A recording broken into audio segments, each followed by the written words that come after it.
Recently, I had someone comment on one of my videos saying that the recruiter was basically trying to scare them away from the job. And they talked about how stressful the job is, and they were wondering, well, does this mean I didn't get the job or I'm not going to get it? There's actually a really specific reason why recruiters do this. And guess what? As a recruiter, I've done it. In this video, I'm going to tell you why, what it means, and how you should approach it. Now, when a recruiter does this, they're not actually trying to scare you off really, but rather they're trying to qualify whether or not this is a good fit for you.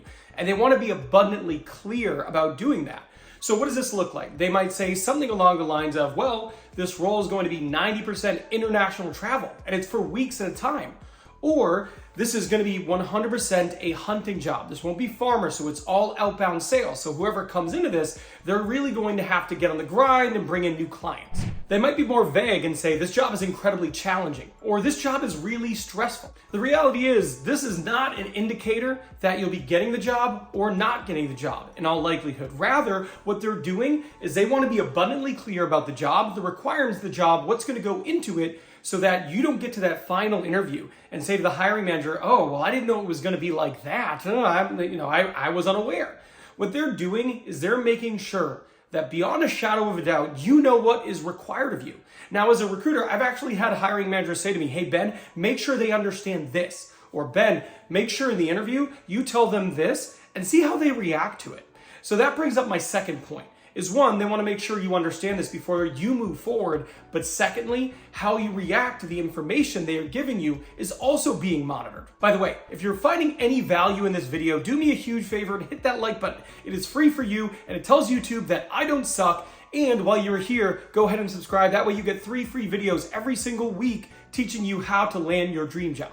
So the other component here is that whatever they say to you, if you are interested in this job, and you want to pursue it, and you want to move to the next round, and you eventually want to get an offer, you have to enthusiastically embrace whatever that is. So if they say to you, Ben, this job is 90% travel and it's international, and that might mean that you be gone for weeks at a time. You can't be like, really, I didn't know that. If you do that, they're going to assume it's not a good fit. Instead, you want to say something like this. Oh, that's great. I actually love travel, and I've done a lot of international travel myself. So that's something I'd be interested in. Do you see the difference between those two things? Those could be the difference between the recruiter enthusiastically moving you forward saying, hey, hiring manager, I found the right candidate for you. Or them saying, well, I do have a candidate, but I have to be honest, they did demonstrate a bit of doubt about the travel. So I'm not sure they're going to be a good fit. That is literally what happens. So when a recruiter is trying to scare you away, they're not trying to scare you away, they're trying to qualify you. Is this a good fit or is it not a good fit? Did you respond well to it or did you not respond well? And it's really important that you nail that part. You know another annoying thing that happens in the interview process? When recruiters ghost great candidates. You at home, have you been ghosted? If so, put your hand up.